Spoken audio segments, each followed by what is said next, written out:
Hello students, my name is Jatin and today we are going to start with a new chapter of class 12th called integration. अब सबसे पहले मैं इसका मतलब आपको समझा देता हूँ. इंटीग्रेशन क्या मतलब क्या होता है. इंटीग्रेशन हम क्यों निकालते हैं. इंटीग्रेशन हम निकालते हैं to find the area under the curve. To find the area under the curve. ठीक है, ये आप डीप में पढ़ोगे एप्लीकेशन इसका जब हम नेक्स्ट चैप्टर पढ़ेंगे एप्लीकेशंस ऑफ इंटीग्रेशन. अभी फिलहाल आप ये समझो इंटीग्रेशन निकालते कैसे हैं. इंटीग्रेशन किसी भी फंक्शन का, पहली बात तो इंटीग्रेशन का साइन ऐसा होता है कुछ देखो, और इंटीग्रेशन हमेशा निकलता है एक वेरिएबल का. एक वेरिएबल का, कांस्टेंट का इंटीग्रेशन नहीं निकलता है, वेरिएबल का इंटीग्रेशन निकलता है.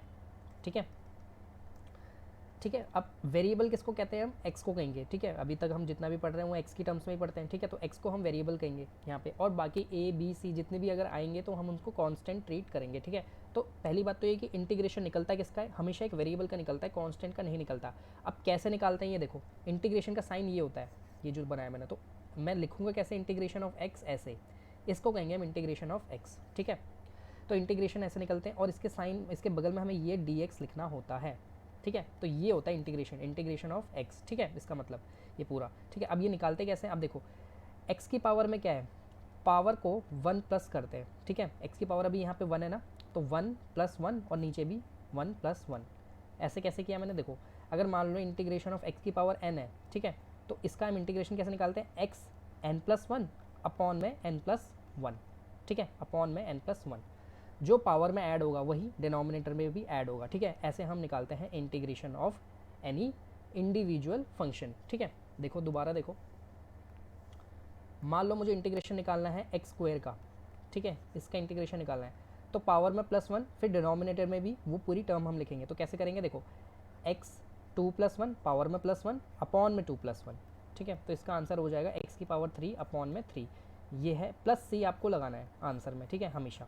ठीक है, दूसरा देखो, एक और एग्जांपल देखो, अगर मैंने पूछा इंटीग्रेशन ऑफ एक्स का क्यूब डी एक्स. ठीक है, ये होता है इंटीग्रेशन ऑफ एक्स का क्यूब. ठीक है, ऐसे हम क्वेश्चन को लिखते हैं, क्वेश्चन ऐसे ही फ्रेम होंगे. अब इसको निकालोगे कैसे आप, पावर में +1, डिनोमिनेटर में वही पूरी टर्म. ठीक है, पावर में +1 कर देते हैं 3 + 1, और डिनोमिनेटर में भी 3 + 1 आ जाएगा. ठीक है, तो इसका आंसर हो जाएगा एक्स की पावर 4 अपॉन 4 प्लस सी आपको ऐड करना है. ठीक है, हमेशा. सिमिलरली अगर मैं इंटीग्रेशन ऑफ एक्स की पावर 7 लिख दूँ, या कोई भी एक ऐसा टर्म लिख दूँ, पावर में +1 करोगे और अपॉन में वो पूरी डिनोमिनेटर कर दोगे. ठीक है, एक्स की पावर 7 + 1 अपॉन में 7 + 1, ऐसे हम निकालते हैं इंटीग्रेशन. एक्स की पावर 8 अपॉन में 8 प्लस सी. अब ये होता है सिर्फ इंडिविजुअल वेरिएबल का निकालने के लिए. अब मैं आपसे आपको ये बताता हूँ कि इंटीग्रेशन ऑफ कांस्टेंट निकलता तो नहीं है, लेकिन हम निकालते हैं फिर भी. मान लो मैंने इंटीग्रेशन ऑफ 5 पूछा है. ठीक है, अब यहाँ पर 5 कांस्टेंट है, कोई वेरिएबल तो नहीं है, लेकिन क्या मैं इसको वेरिएबल की टर्म में लिख सकता हूँ, यस. इंटीग्रेशन का साइन 5 × 1 लिख दूँ मैं इसको, कोई दिक्कत तो नहीं है. और 1 को क्या मैं 5 × एक्स की पावर 0 लिख दूँ. मैंने 1 को ट्रांसफॉर्म कर दिया वेरिएबल में, और मैंने आपको हमेशा बताया कि इंटीग्रेशन किसका निकलता है, हमेशा वेरिएबल का निकलता है, कांस्टेंट का नहीं निकलता है. ठीक है, तो इसका आंसर होगा आपका, देखो कांस्टेंट का नहीं निकलता है, जैसे डेरिवेटिव कांस्टेंट का 0 होता है ना, वैसे इंटीग्रेशन भी कांस्टेंट का नहीं निकलता है, लेकिन 0 नहीं होता है. ठीक है, अब जैसे मैंने पूछा आपको डी डी एक्स ऑफ 5 बताओ. ठीक है, ये इसका डेरिवेटिव तो 0 होता है, आपने क्लास 11th में पढ़ा है. ठीक है, डेरिवेटिव ऑफ कांस्टेंट इज 0, लेकिन derivative integration of constant is could be written in this form, constant into x की पावर 0. ठीक है, अभी कांस्टेंट को बाहर ले लो और इंटीग्रेशन को अंदर ले जाओ, एक्स की पावर 0. अब मैंने आपको क्या बताया, एक्स की पावर 0 को आप कैसे खोलोगे, 5 इंटू, सॉरी इंटीग्रेशन का साइन हट जाएगा ना, 5 इंटू एक्स 0 + 1 अपॉन में 0 + 1. ठीक है, पावर में जो भी पावर है उसमें +1, फिर डिनोमिनेटर में वो पूरी टर्म. तो इसका आंसर हो जाएगा 5 इंटू एक्स की पावर 1 अपॉन में 1. तो इसका आंसर हो जाएगा 5 इंटू एक्स. ठीक है, तो इंटीग्रेशन ऑफ एनी कॉन्स्टेंट, ठीक है, इंटीग्रेशन ऑफ एनी कॉन्स्टेंट मैं डायरेक्टली लिखूंगा इस बार 7x + c. ठीक है, सेम प्रोसीजर. 7 को कैसे लिख सकते हो, 7 इंटू 1, और 1 को कैसे लिखते हो, 1 को हम लिख सकते हैं एक्स की पावर 0. अब वेरिएबल की पावर 0 आ गया ना, अब इसका इंटीग्रेशन आपको निकालना है.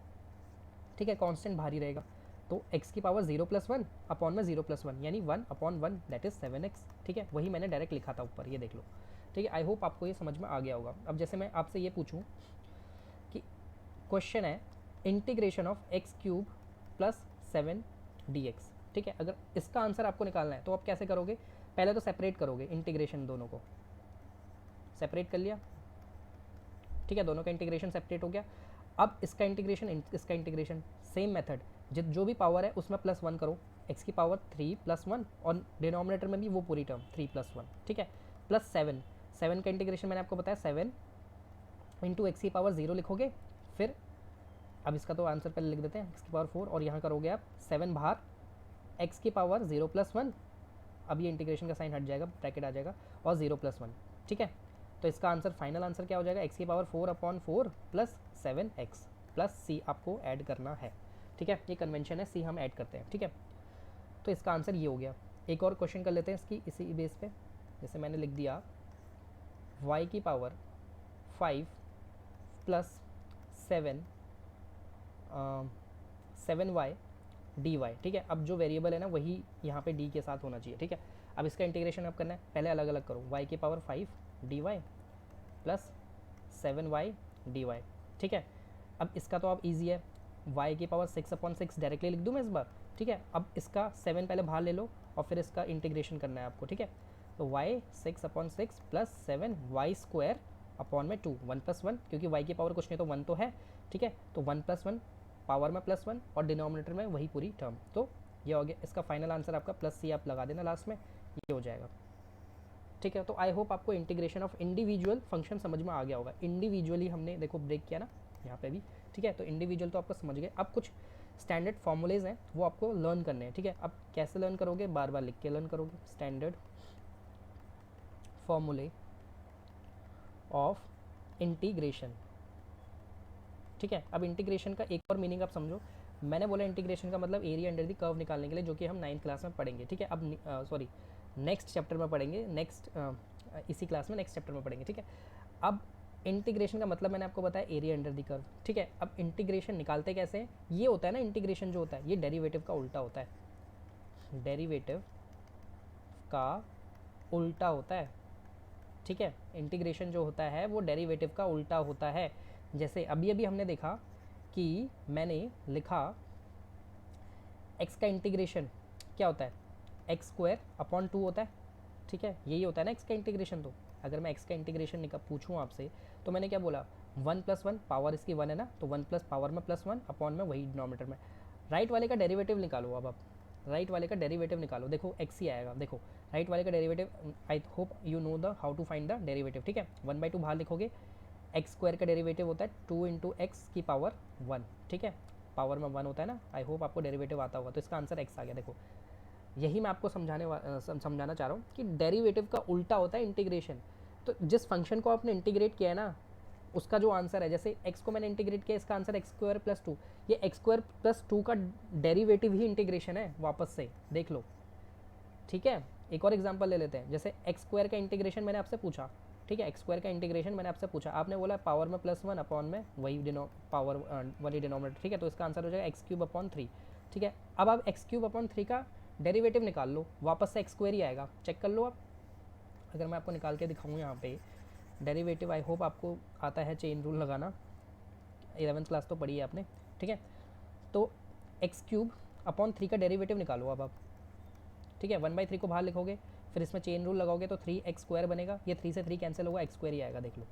तो यही होता है, तो वापस से आप इंटीग्रेशन में पहुंच गए डेरिवेटिव से, तो डेरिवेटिव का उल्टा होता है इंटीग्रेशन, ठीक है। अब फॉर्मूलेज देखो, अब इसी बेस में फॉर्मूलेज में लिख रहा हूँ, ठीक है। तो ये आपको लर्न करने हैं। तो सबसे पहला फॉर्मूला है आपके पास, आप जैसे पहले तो यही है, x की पावर n dx, इसको कैसे निकालोगे, xn+1 अपॉन में n+1, जैसे हम अभी तक करते हैं ये इंडिविजुअल फंक्शन के लिए, ठीक है, ये पहला है।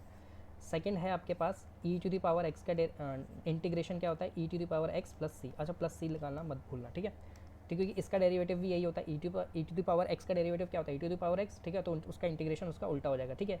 नेक्स्ट है आपका कांस्टेंट की पावर x का डेरिवेटिव होता है, सॉरी इंटीग्रेशन होता है, इंटीग्रेशन बोलना है, ठीक है।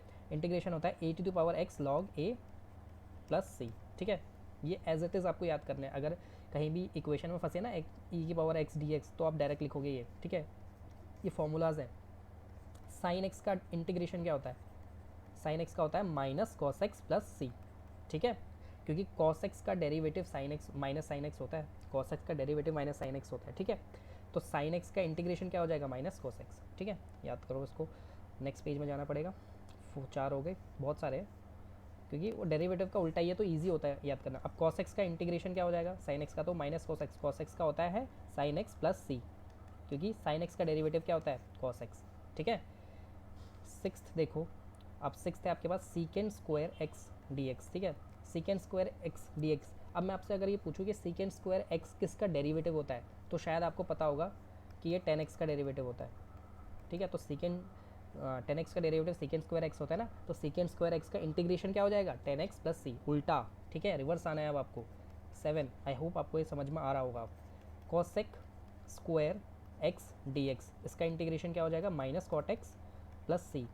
8th cot X D X, इसका इंटीग्रेशन क्या हो जाएगा, log of sine X plus सी, ठीक है। डायरेक्ट कैसे लिखा मैंने, अब लॉग ऑफ साइन एक्स का डेरिवेटिव निकालो, कॉट एक्स ही मिलेगा, ठीक है। कैसे, देखो 1 लॉग का डेरिवेटिव आपको निकालना आता है ना, लॉग ऑफ साइन एक्स का अगर मैं डेरिवेटिव आपको निकाल के दिखाऊं दूसरे पेन से, तो 1/sin x और sin x का डेरिवेटिव cos x, देखो आ गया ना cot x, ठीक है, cot x ही आ गया, और cot x का integration log of sin x होता है, ठीक है।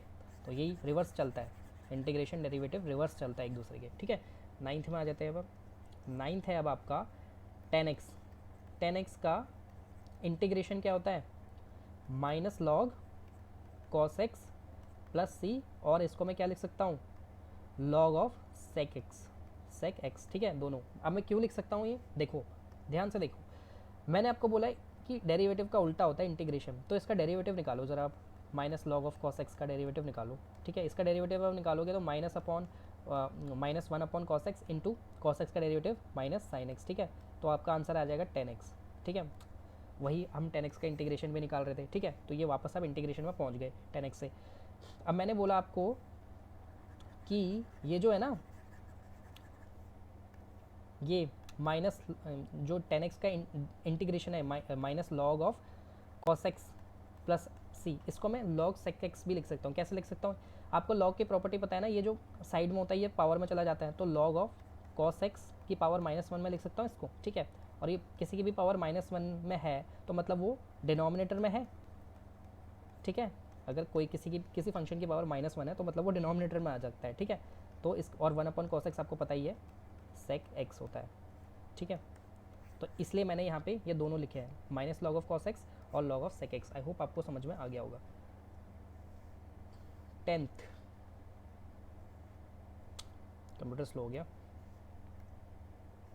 ठीक है। 10th देखो, नेक्स्ट है आपका, हमने कहाँ तक कर लिया था, ये 10x तक करा था ना, हाँ। sec x का देखो, sec x का इंटीग्रेशन क्या होगा, log of sec x plus 10x plus सी, ठीक है, याद रखो, क्योंकि आप इसका डेरिवेटिव निकालोगे वापस sec x ही आएगा, ठीक है। और नेक्स्ट है cosec x। cosec x का इंटीग्रेशन होगा log of cosec x minus cot x plus C. आपकी अब आपका काम क्या है, आप ना राइट वालों का डेरिवेटिव करोगे और इंटीग्रेशन तक पहुंचोगे, ठीक है। आपका डेरिवेटिव भी रिवाइज हो जाएगा क्योंकि वो आना बहुत ज़रूरी है। sec x 10x का इंटीग्रेशन क्या होता है, पहले तो ये बता दो आप, sec x 10x किसका वो होता है, डेरिवेटिव होता है, sec x का होता है sec x प्लस सी, ठीक है। याद है ना डेरिवेटिव, ये भूल गए। फिर ये कुछ इंपॉर्टेंट फंक्शन है, a² माइनस x²। अब ये a यहाँ पे कांस्टेंट है, ठीक है। अगर इस फॉर्म में क्वेश्चन आता है तो आप लिखोगे sine inverse x by a plus C. आपको याद होगा साइन इनवर्स x का डेरिवेटिव होता है ये 1/√a² माइनस x², ठीक है। याद है ना, प्लीज़ याद होना चाहिए यार। 14th integration of a² plus x²। अब आपको ये तो पता है ना कि 1/x² प्लस a² किसका डेरिवेटिव होता है, tan इनवर्स x का, tan inverse x by a plus सी, ठीक है। और ये 1/a भी लगा दो यार साइड में, क्योंकि a की वैल्यू 1 रखेंगे तो वो हट जाएगा, ठीक है। तो 15th x² माइनस a² का इंटीग्रेशन क्या हो जाएगा, 1/a secant inverse x by a plus सी, ठीक है। ये हो गए 15। और कितने बचे हैं, बस मेरे ख्याल से हो गए। ठीक है, अब हम क्वेश्चंस पे आते हैं, कुछ क्वेश्चंस कर लेते हैं ताकि आपको और क्लियर हो जाए। क्वेश्चंस मिलेंगे, कुछ क्वेश्चंस दे दो यार। ठीक है, क्वेश्चंस पे आते हैं। ये तो रहे आपके फॉर्मूलेस, ठीक है, फॉर्मूलेस थे जितने भी हम अभी तक हमने किए। अब क्वेश्चंस देखो कैसे बनेंगे। क्वेश्चन बनेगा आपका, क्वेश्चन बनेगा कि आप इसका इंटीग्रेशन निकालो। अब मुझे पता है मैंने अभी 10x का इंटीग्रेशन पढ़ा है, लेकिन 10 स्क्वायर एक्स का इंटीग्रेशन नहीं पढ़ा। अब यहाँ आप चेन रूल नहीं लगा दोगे कि अब आप डेरिवेटिव से कर, जैसे डेरिवेटिव में लगाते थे ना 2 10x इंटू फिर 10x का डेरिवेटिव, यहाँ वो काम नहीं करेगा। ठीक है, अगर आपको 10 स्क्वायर एक्स का डेरिवेटिव नहीं पता, सॉरी इंटीग्रेशन नहीं पता है तो मतलब नहीं पता है। अगर आपको 10 स्क्वायर एक्स का इंटीग्रेशन नहीं पता है तो आप इसको मैनिपुलेट करना पड़ेगा जिसका इंटीग्रेशन आपको पता है। तो मैं लिख देता हूँ यहाँ पे चेन रूल नहीं लगता है। चेन रूल जैसे डेरिवेटिव में लगता है यहाँ नहीं लगेगा, नहीं लगेगा। इसको आपको मैनिपुलेट करना है। मैनिपुलेट मतलब इसके साथ कुछ छेड़खानी करनी है ताकि उस फॉर्म में आ जाए जिसका इंटीग्रेशन आपको पता है। अब 10 स्क्वायर एक्स को क्या मैं लिख सकता हूँ, सेकेंड स्क्वायर एक्स माइनस 1। ठीक है, अब मैं क्या इंडिविजुअल कर दूँ इसको, second square D x minus 1 D X. अब आपको दोनों का इंटीग्रेशन पता है ना, सेकेंड स्क्वायर एक्स का इंटीग्रेशन क्या होता है।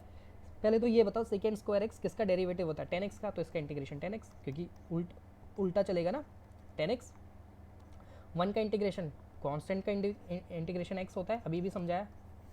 तो इसका आंसर ये है, क्वेश्चन नंबर 2। चलो क्वेश्चन नंबर 2 में, क्वेश्चन नंबर 2 है आपका 1/sec(x माइनस 10x), और ये सारे एग्जाम टाइप क्वेश्चन है, आ सकते हैं एग्जाम में, रेडी रहना। ठीक है, अब इसको कैसे निकालोगे आप, देखो नीचे आ गई डिनोमिनेटर में दोनों सेकेंड एक्स और 10x, और मुझे दोनों का इंटीग्रेशन पता है, तो इसको किसी भी तरीके से आप न्यूमरेटर में लाओ, रैशनलाइज करो, क्योंकि मुझे दोनों का इंटीग्रेशन पता है।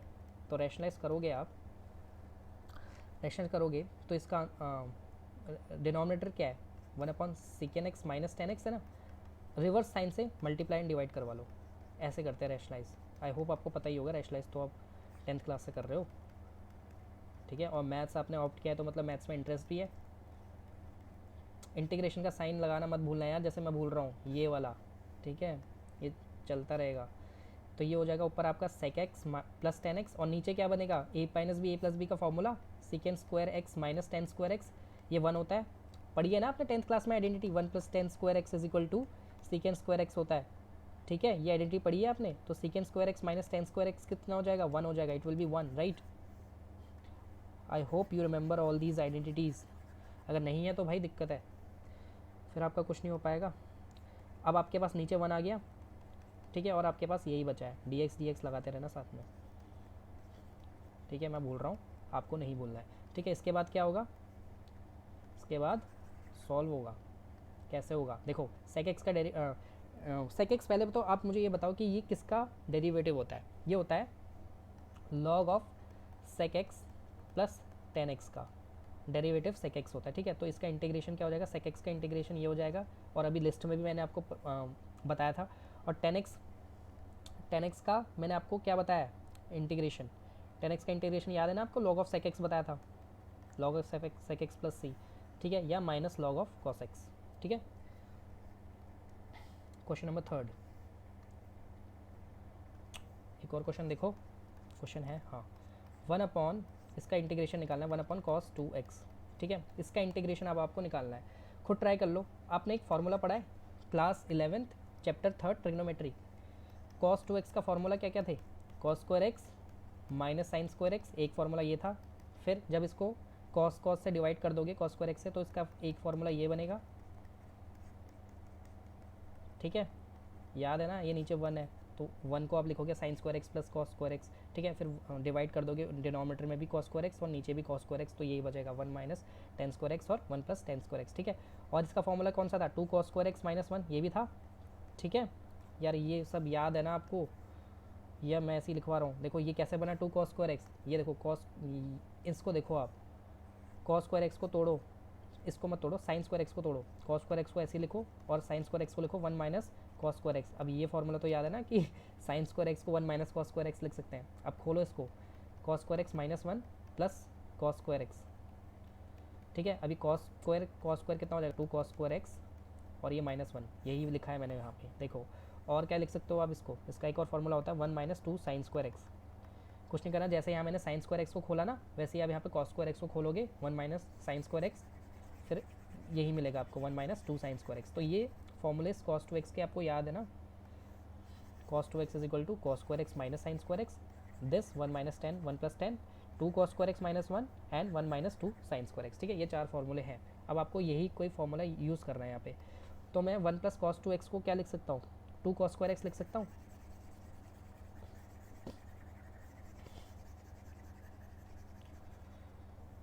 ये 1 + cos 2x को मैं नीचे 2 cos स्क्वायर एक्स लिख सकता हूँ कि नहीं लिख सकता हूँ, क्योंकि मेरे पास ये फॉर्मूला है cos 2x is equal to 2 cos square x -1। ठीक है, तो ये 1 उस तरफ जाएगा तो 1 + cos 2x हो जाएगा और ये 2 cos स्क्वायर एक्स हो जाएगा। ठीक है, तो वही लिखा है मैंने यहाँ पे। ठीक है, dx तो चल ही रहा है, 1/2 साइड रखो, क्योंकि कांस्टेंट का इंटीग्रेशन नहीं निकलता है, वेरिएबल का इंटीग्रेशन निकलता है। मेरे पास वेरिएबल क्या है, cos स्क्वायर एक्स। ठीक है, dx। ठीक है, अब ये 1/2 cos 1/cos स्क्वायर एक्स को मैं sec स्क्वायर एक्स लिख दूँ। मेरे बात से एग्री करते हो ना, कोई दिक्कत तो नहीं है आपको। और sec स्क्वायर एक्स का इंटीग्रेशन आपको बहुत अच्छे से पता है, 10x + c। ठीक है, ये आपका फाइनल आंसर है। मैं बहुत आराम से समझा रहा हूँ, आई होप आपको समझ में आ रहा होगा। ठीक है, बहुत ईजी करके। नेक्स्ट क्वेश्चन में चलते हैं। इंटीग्रेशन ऑफ 1 + sin x, यही है ना क्वेश्चन। एक सेकेंड, 1 प्लस, हाँ नहीं, ये क्वेश्चन नहीं है, ये क्वेश्चन नहीं है भाई।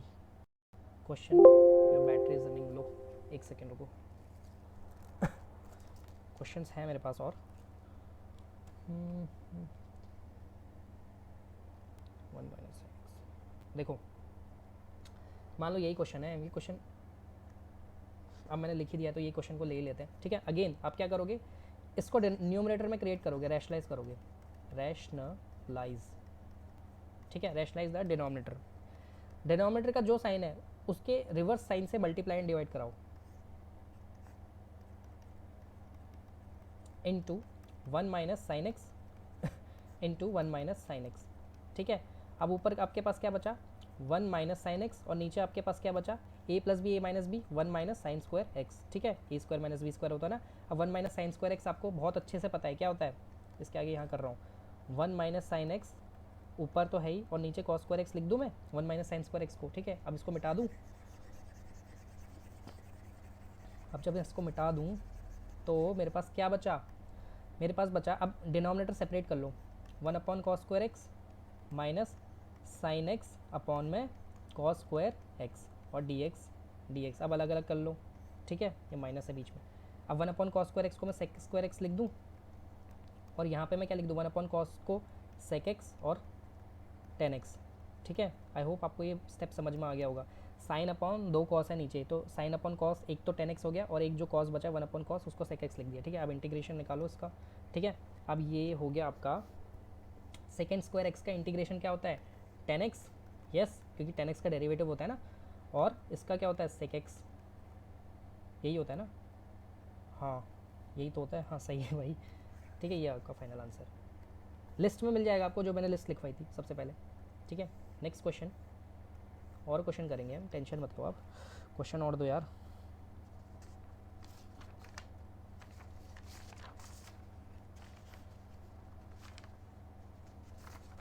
क्वेश्चन दो मुझे।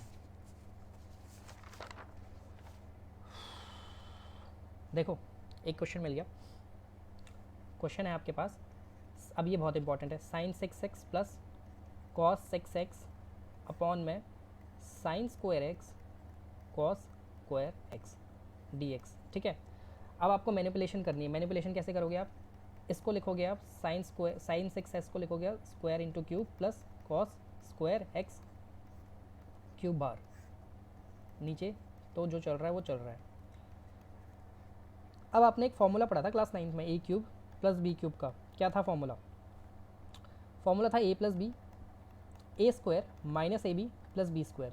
ठीक है, ये फॉर्मूला आपने पढ़ा होगा। अब यहाँ पे a³ + b³ लग रहा है ना, जिसमें साइन स्क्वायर एक्स होगा मेरे पास a, कॉस स्क्वायर एक्स होगा b, तो इसको इस फॉर्म में तोड़ दूँ, a + b a + b into a² - ab + b square. ठीक है, तो इसको मैं लिख सकता हूँ sine square x plus cos square x that is a plus b, और फिर मैं लिखूँगा साइन 4x दैट इज़ ए का स्क्वायर, साइन स्क्वायर का स्क्वायर, ठीक है, minus sine square x into cos square x plus cos 4 का x, और नीचे क्या चल रहा है, sign square x cos square x, denominator को नहीं छेड़ा है, ठीक है। अब इसको मिटा दूँ, बस फॉर्मूला लगाना था। अब इसके बाद वाला स्टेप मैं ऊपर कर रहा हूँ। अब ये तो 1 बन जाएगा, ठीक है, ये sine square x plus cos square x is 1, everyone knows right. अब मेरे पास बचा है sine 4x minus sine square x cos square x plus cos 4x, dx लगाना मत भूलना, dx लेके चलना साथ में, ठीक है। अब डिनोमिनेटर में क्या बच रहा है, डिनोमिनेटर में है मेरे पास sine square x cos square x. अब मेरी बात ध्यान से सुनो, क्या मैं डिनोमिनेटर सेपरेट कर लूँ, हर किसी के नीचे लिख लूँ, बिल्कुल लिख लूँ, लिख सकता हूँ मैं, ठीक है। अब अगर मैं डिनोमिनेटर सेपरेट करूँगा तो सबके नीचे आ जाएगा sign square x cos square x, ठीक है, और यहाँ भी आ जाएगा sign square x cos square x. देखो कॉमन डिनोमिनेटर है ना सबका, तो सबके नीचे अलग अलग करके भी लिखोगे तो भी बात बन जाएगी, मतलब ये ठीक है, और dx चलते रहना चाहिए, dx और इंटीग्रेशन का साइन और लगा दो, ये नेक्स्ट स्टेप में कर लेना, ठीक है। अब देखो 4 साइन ऊपर 2 साइन नीचे, तो बचेगा क्या, साइन स्क्वायर एक्स अपॉन में कॉस स्क्वायर एक्स यहाँ पे, ठीक है, dx यहाँ पे ये कट जाएगा पूरा, तो 1 माइनस 1 dx प्लस 4 कॉस नीचे 2 कॉस नीचे कटेगा, कॉस स्क्वायर एक्स अपॉन में साइन स्क्वायर एक्स, ठीक है। तो ये बन जाएगा आपका टेन स्क्वायर एक्स dx, ये हो जाएगा x, यहाँ तो इंटीग्रेट कर दिया मैंने डायरेक्ट, ठीक है, प्लस ये कॉट स्क्वायर एक्स dx, ठीक है। अब मैंने कॉट स्क्वायर एक्स और साइन स्क्वायर एक्स का डेरिवेटिव आपको नहीं बताया, ठीक है, लेकिन सबसे पहला क्वेश्चन तो यही किया था ना, टेन स्क्वायर एक्स का इंटीग्रेशन। अब यहाँ पे दोनों फंक्शन का इंटीग्रेशन आप कैसे निकालोगे, मैनिपुलेशन से निकालोगे। जिसका इंटीग्रेशन आपको नहीं पता है उस टर्म को मैनिपुलेट कर दो। मैनिपुलेट कैसे करोगे, जैसे टेन स्क्वायर एक्स का इंटीग्रेशन नहीं पता है ना, तो टेन स्क्वायर एक्स को लिखो आप second square x minus 1 according to the 10th class formula, ठीक है। इसका तो इंटीग्रेशन कर लोगे और माइनस एक्स का तो कर ही दिया। कॉट स्क्वायर एक्स को आप क्या लिखोगे, 1 प्लस कॉट्स होता है ना, कोसेक स्क्वायर एक्स माइनस 1, ठीक है। अब सबका इंटीग्रेशन आपको पता है, ठीक है, टेबल से आपको मिल ही जाएगा, ओके। तो अब मैं सबका इंटीग्रेशन जब मुझे पता है तो इसके आगे वाला स्टेप क्या होगा, इसके आगे वाला स्टेप होगा, देखो सेक्स स्क्वायर एक्स को मैं क्या लिख दूँ, 10x, इसका इंटीग्रेशन 10x होता है, इसका x होता है माइनस एक्स, ये माइनस एक्स तो चल ही रहा है, प्लस कॉस स्क्वायर एक्स का इंटीग्रेशन क्या होता है, माइनस कॉट एक्स, ठीक है, लिस्ट में जाना, ठीक है, माइनस एक्स प्लस सी, ठीक है। अब देखो 10x minus 2x minus cot x minus x plus सी, ठीक है, तो ये हो जाएगा आपका 10x minus 3x minus cot x plus c, final answer. समझ में आ गया, ठीक है, इंपॉर्टेंट क्वेश्चन था, याद रखना कैसे करना है, ठीक है। और क्वेश्चंस देख लेते हैं, फिर क्वेश्चंस मिल जाए, इंपॉर्टेंट मज़े आते हैं ना इंपॉर्टेंट क्वेश्चन करने में, ठीक है। और क्वेश्चन देखो, ये क्वेश्चन बनेगा आपका 2 की पावर x प्लस 3 की पावर x अपॉन में 5x dx। देखो अब मैंने आपको बताया x के अलावा कुछ और आ जाए कांस्टेंट है, x के अलावा कुछ और आ जाए वेरिएबल या ऐसे नंबर, तो वो कांस्टेंट ट्रीट होंगे। डिनोमिनेटर सेपरेट करो, कैसे करोगे डिनोमिनेटर सेपरेट, 2 की पावर x अपॉन 5 की पावर x लिख सकता हूँ according to the mathematics, basic mathematics तो आती है ना आपको।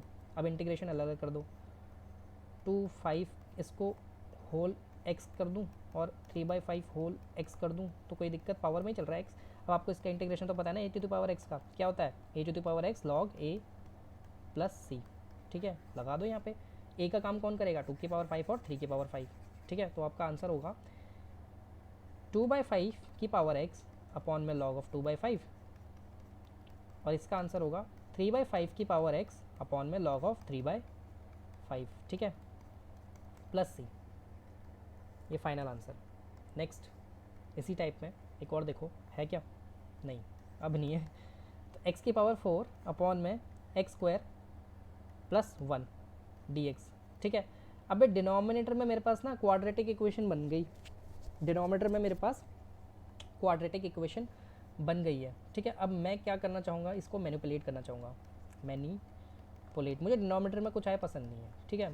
तो डिनोमिनेटर को मैनिपुलेट कैसे करोगे, अब देखो एक्स की power 4 minus one plus one कर दूँ ऊपर, कोई दिक्कत तो नहीं, इक्वेशन में तो कोई फ़र्क नहीं पड़ेगा, माइनस वन प्लस वन कर देते हैं तो ठीक है। ये इंटीग्रेशन का साइन साथ में चलते रहना चाहिए। अब एक्स की पावर 4 को मैं एक्स स्क्वायर का स्क्वायर लिख दूँ, कोई दिक्कत, माइनस वन को मैं माइनस वन का स्क्वायर लिख सकता हूँ, कोई दिक्कत, और वन को मैं वन ही रहने देता हूँ, और नीचे क्या चल रहा है, एक्स स्क्वायर प्लस वन चल रहा है, ठीक है। आई होप आपको इतना तो कोई प्रॉब्लम नहीं होगी। अब क्या करूँ मैं, अब ए स्क्वायर माइनस बी स्क्वायर का फॉर्मूला लगा दूँ। देखो ए स्क्वायर माइनस बी स्क्वायर का फॉर्मूला अगर आप लगाते हो यहाँ पे तो आपका ये बनेगा, अब मैं इस तरफ कर रहा हूँ, ठीक है, इस तरफ आ गए, ए प्लस बी, ए माइनस बी अपॉन में एक्स स्क्वायर प्लस वन, और वो प्लस वन तो चल ही रहा है, ठीक है, ये होल है, ठीक है। अब यहाँ पे मैं मिटा रहा हूँ इसको। अब आपको जब ये वाले स्टेप समझ में आ गए तो आपको ये भी बात एग्री करोगे, मेरे पास ये दोनों कट जाएंगे और आपके पास बचेगा, देखो देखो, रुक जाओ, अभी नहीं कटेंगे, अभी नहीं कटेंगे, रुक जाओ रुक जाओ रुक जाओ, इतनी जल्दी नहीं काटेंगे, पहले अलग अलग कर लेंगे, ठीक है। पहले अलग वन के नीचे भी तो लेके जाना है ना उसको, तो x square plus one, x square minus one upon में एक्स स्क्वायर प्लस वन, वो डिनोमिनेटर अलग अलग कर रहा हूँ, ठीक है। ये डी एक्स इंटीग्रेशन का साइन चलते रहना चाहिए। काटो, अब काटो इसको, ये दोनों कट जाएंगे, ठीक है। अब आपके पास क्या बचा, integration of x square minus one d x plus integration of one x square plus one d x. दोनों के इंटीग्रेशन आपको पता है, देखो इसको इंडिविजुअल कर लो, अब x square D x minus one d x plus one upon x square one plus x square, ठीक है, डी एक्स, ठीक है। इसका आंसर क्या हो जाएगा, एक्स स्क्वायर का इंटीग्रेशन पावर में प्लस वन और अपॉन में denominator two plus one upon two plus one, ठीक है, थ्री, ये तो एक्स हो जाएगा, ठीक है। वन को आप कैसे लिख सकते हो, वन इंटू एक्स की पावर जीरो, जीरो में प्लस वन और नीचे वन, ठीक है, तो एक्स की पावर वन आज का आंसर। और इसका इंटीग्रेशन आपको पता है क्या होता है, टेन इनवर्स एक्स बाई ए यानी वन प्लस सी, क्योंकि टेन इनवर्स एक्स का डेरिवेटिव होता है one upon one plus x square, ठीक है। तो ये आपका फाइनल आंसर। नेक्स्ट क्वेश्चन बहुत इंपॉर्टेंट क्वेश्चन है, एग्जाम में आ सकते हैं, ठीक है, ध्यान रखना। नेक्स्ट क्वेश्चन है आपके पास, नेक्स्ट क्वेश्चन है एक्स की power six plus one upon में x square plus one d x, ठीक है। अगेन आप फंस गए क्या, नहीं फंसे, जहाँ भी सिक्स दिखे ना ऐसे तोड़ो उसको, जहाँ भी आपको सिक्स दिखे आप उसको ऐसे तोड़ो, और वन दिखे तो वन का क्यूब लिख दो, वन का क्यूब या वन लिखूँ कोई दिक्कत तो नहीं है ना, ठीक है। अब आपको एक फॉर्मूला याद होना चाहिए, a cube plus b cube का, अभी भी मैंने लिखा था, a plus b a square minus a b plus b square, ये फार्मूला आपका सारा काम कर देगा, ये फार्मूला अब यहाँ लगाओ, तो ए प्लस बी यानी एक्स स्क्वायर प्लस वन, और यहाँ पे एक्स स्क्वायर का स्क्वायर यानी four minus x square plus one upon में एक्स स्क्वायर प्लस वन तो चल ही रहा है, ठीक है। ऊपर फॉर्मूला लगा दिए, ये कट जाएगा। अब आपके पास क्या बचा, इंटीग्रेशन ऑफ एक्स की power four D x minus integration of x square D x plus one का इंटीग्रेशन, ठीक है। करो इंटीग्रेशन, कैसे करोगे एक्स की पावर फोर का integration, four plus one upon four यानी एक्स की पावर फाइव अपॉन फाइव, इसका कैसे करोगे एक्स की पावर थ्री अपॉन थ्री, और इसका कैसे करोगे plus x plus c, final answer. बहुत ईजी है इंटीग्रेशन, डेरिवेटिव का उल्टा होता है इंटीग्रेशन, निकालोगे एक्स की पावर फाइव अपॉन फाइव का डेरिवेटिव, पहुँचोगे एक्स की पावर फोर में ही, ठीक है। नेक्स्ट क्वेश्चन देख लेते हैं, क्वेश्चन मिल जाए, और मेरे ख्याल से इतने क्वेश्चंस बहुत है। एक और क्वेश्चन है, सिमिलर क्वेश्चन है, देखो यहाँ ये भी आ सकता है एग्जाम में, एक्स की power six minus one upon में x square plus one d x, ठीक है। अभी पिछला वाला क्वेश्चन है सिमिलर, अब मुझे सिमिलर फॉर्म में कन्वर्ट करना है इसको, कैसे करूँगा, देखो माइनस वन को मैं क्या लिख सकता हूँ ऊपर, एक्स की power six minus two plus one लिख दूँ माइनस वन को, कोई दिक्कत तो नहीं है आपको, अगर आपको कोई दिक्कत है तो बताओ। माइनस वन को मैंने लिखा है minus two plus one, manipulation करनी पड़ेगी, देखो अब इसको और इसको साथ में रखो, एक्स की power six plus one x की पावर प्लस वन और माइनस टू को अलग, ठीक है, फिर डिनोमिनेटर सेपरेट।